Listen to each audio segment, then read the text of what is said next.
If you're looking for the cheapest coins in Madden 23, head over to AOEAH.com.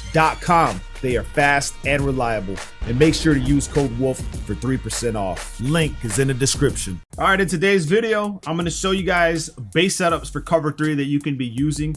In Madden 23, if you're going to be running cover 3, I would recommend that you do not run it just stock and default with hook zones, because you will get cooked in the seams, you will get cooked in the one play tutties. So let me show you guys a base setup that you can do, and you can confuse your opponent. It's going to be one of those defensive plays that you can maneuver around with and just make it look different all the time because of the coverage that we're going to apply to it. Before we get into it, drop a like, subscribe if you're new. We're going to be in the dollar defense, but you can use this idea out of any formation, whether it be 3-3. Matter of fact, we can actually use 3-3 if we want. Let's just see what kind of cover 3. Yeah, they got it right here. We can use 3-3. All right, just to show you guys.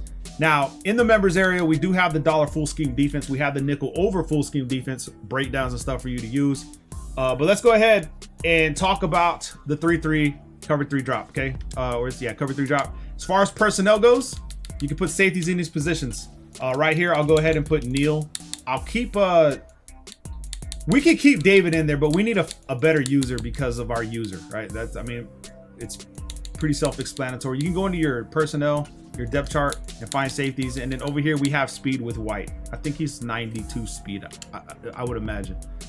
Make sure that we have Vea on the lineup for inside stuff. We do. Hell yeah. This guy will actually help you stop a lot of the plays as far as inside zones goes when they try to run the ball on you. Now, as far as coaching adjustments, you're going to be playing around with you want to leave auto flip defensive play call on, and then you want to play around with the flats. What I recommend you do is start off at 10, okay, right here, and then we'll run cover 3 drop. And let me just show you guys like base setups and stuff like that. Let's just assume they're running the, well, I was there. Let's just pick doubles offset, doesn't matter. All right, let's move the ball, respot ball to about right here. Now, the way I do this, right, my user is always going to be the spy. And if you have edge threats, obviously, if you're using like the Chargers or you're playing Ultimate Team, your edge threats, someone or defense that you're going to need, the pass rushers for a 3-man pass rush. Because if you guys know anything about Madden, right, the pass rushers are a big deal. When it's a 3-man pass rush, you kind of have no pass rush at all. So you got to be careful. Okay, now this isn't a spy, it's a 3-rec hook. So this is something that we can pay attention to because of in routes and stuff like that. These 3-rec hooks in Madden 23 are able to predetermine inside routes depending on the situation and the setup. So if they're running a levels, typically they may jump down to the underneath in route or they'll back up. But if it's just one in route, these guys typically move to the in route. But for the sake of this video right here, we're gonna go ahead and just be Delaney as the user of the 3-rec hook. All right, so remember, we put our cloud flats to 10. So what we wanna do first is we wanna shade down and over the top, Y or triangle, right stick down for underneath. That's going to put them in hard flats, right? But we want cloud flats. Now, it doesn't matter because in the zone drops, we put them to 10, they're going to back up, but it's just so you can keep it in your muscle memory that down up is cloud flat, okay? So try to stay in that situation. Now, what I do next, okay?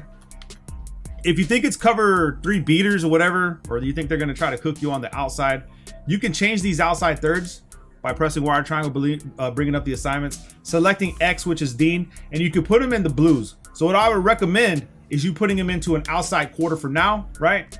And then you can press. Now, you have to be careful because if it is good wide receivers that can cook, you will get cooked. However, the quarters play the out routes, the corner routes a little bit better than most of the zones in the game. So that's something to think about. Next is we want to take these hook curls. Remember what I told you guys, you will get cooked if you just run regular hook curls because my man on the inside, on the left side, on the slot will just run a seam and cook you. So for this reason, what we do is we actually man up the inside receiver. So right here will be Y, right? And then out here will be the tight end. All right. Now, your assignment obviously is angle routes. You can jump to the flat on a table route with the running back. If he jumps out to the flat, you can follow him, but put yourself on a blitz. One of the most important things you can do. And then as far as your defensive line, what I would recommend is crashing them and pinching them and crashing them down like this. All right, you want to start right here behind this guy. All this is going to do is help with the pass rush to try to get it there a lot faster than it would if you didn't do it. Another thing you can do is try to engage a 1v1 by bringing down on the line yourself. Okay, so being down on the line yourself will try to trigger a 1v1, so one of your pass rushers can come free a lot faster than if you weren't on the line. Okay, because they don't have to concentrate on you. So right here, this would be our first setup. to run the damn ball, and then we just guard right here, inside B, X. You see this right here? This is where the 3-rec hook would come into play. But look at our pass rush in a 3-man. Okay, let's just see what we had open here. Now, with this play right here, he had the outside route right here because remember, we're running zone 10-yard zone drops. So you can mess around with that. You can even man up the running back. So if you think the running back's going to give you the problems, then you can man him up. Like I said, this is a versatile defense. You can change it to do what you want and to throw your opponent off. So let's just assume we want to guard the running back, right? We'll go ahead and press, put this guy on a quarter, right? Man up the running back, man up the Y route, shade down up like this, okay? And now the running backs watch. All we have to do is put ourselves on a blitz, stand in the gap on the guy that we want to watch, which is going to be the running back. Once he snaps the ball, we bounce off the line and we come this way, boom. Now look, you see X is still open. Let me show you guys, and let's just see if what I'm saying is right. The 3-rec hook, if I leave it alone, snap the ball, the 3-rec hook, well, he's actually on the side of tight end. Maybe we flip the play, he'll bite the X route, but this 3-rec hook should have been able to predetermine that in route. We'll flip the play and see what happens when we flip it. I think maybe it would have to be opposite, but let me go ahead and do it. Flip the play, and let's just see what the 3-rec hook does on this side. Maybe he still jumps to the tight end. I don't know. Snap the ball. Yeah, see there, that's what I'm talking about. He's playing the middle now, but the deep end route is still there. So this is a good route combination on the offensive side to slow you down, okay? So that's something you need to think about. So what happens when that happens? Like, what do you do when that happens? Well, it's simple. You just make the adjustments to the part of the defense that you're struggling on, okay? So we can put a quarter out here. We can man up this guy. You can even man up Y and then watch the full right side. So now we have this setup. You know what I mean? It's situational. What are you getting cooked at, right? What is it that you're getting cooked at? Put yourself on a blitz.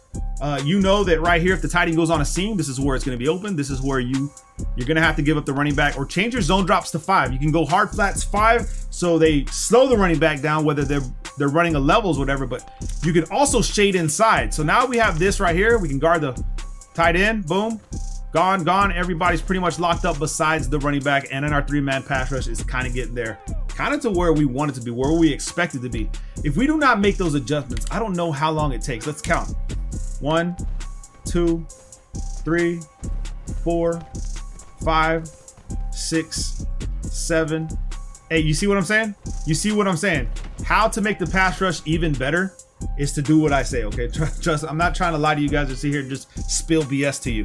But if we set up this defense, we crash the line down, put ourselves on a blitz, initiate the 1v1s on the pass rush, boom, come to the line. Now we got 1v1 pass rush. They should be able to break free a lot easier, right? It didn't take 10 seconds. They actually got there faster. So if you didn't know that about this game, I think it's important that you do.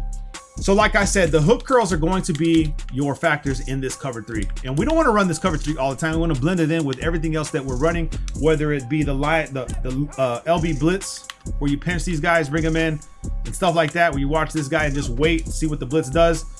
You see what I'm saying? That's another setup that you could be using. Just different situations. Let me give you guys that setup again, because I know some of you are going to want to know what was that, right? Let's just come back to LB blitz 0, and then we're going to press RB R1. Pinch, okay? Now what you want to do is just shade over the top, okay? And then you want to come stand over here like this. Boom. And typically he'll go around. Maybe I should have stayed behind him. Maybe that's where I messed up. Anyway, you'll have a 5-man pass rush, and then sometimes those linebackers or safeties will loop around for that blitz right there. You also have the cover 2 drop and the cover 1 robber press, which I recommend highly, right? And you can use your 3-rec hook. Let's just see what this 3-rec hook does. Boom, there it is. It's from the cover 1 robber press. So the 3-rec hook from a cover 3, I don't use it a lot, okay? So that's why, you know, I figured it would play like the cover 1 robber press. But that is the way you run the 3-rec hook in this cover 1 robber press. He's actually going to play it the way I was telling you guys at the beginning of the video. He will predetermine that inside route, and he will sit there waiting. You see that? He's predetermining it, and he's covering it. So the cover 1 robber press, blend it all in together. If you're going to want to use that 3-rec hook, I recommend using it from that defense. And you can make zone adjustments from a cover 1 robber press, right? You could take this guy, put him in a curl flat like this. You can use this guy, shade over the top, so you know you don't get burned over the top. You keep the 3-rec hook there, and all you really have to do yourself is just watch this right here. So corner route, boom. Anything coming this way, boom. And it's just money. Now where we did mess up is, remember what I told you guys about the pass rush? We're not down on the line. Now you can be down on the line, so let's go to cover 1 robber press again, right? Press shade over the top, put this guy right here in a cloud flat that's going back 10 yards. put ourselves on a blitz and crash down, and then activate these 1v1s right here. And once that happens, we just jet to the coverage. Corner route, boom, boom, this way, this way. Pass rush still getting cooked. It could be just that the cover one robber press isn't that good in the 3-3 as opposed to like cover one robber press from dollar or nickel over, right? Because the nickel over has a really good one. And I think you guys should check that one out. It's in the members area. The pass rush from that one is insane. If you have the edge threats, you guys know that the pass rush from a better pass rushing defense is going to be a lot better than what we're using right now, because we're just using regular players, man. And they're not that good. So anyway, hope this helps you guys run a cover 3 and understand what we do when we run the cover 3. Help you stop a lot of the cover 3 beaters by putting your blues, taking them off them outside thirds and put them, whether you put them in quarters or deep halves, whatever you want to do. Make sure you drop a like. Check out the members area. Love you guys, man. Peace.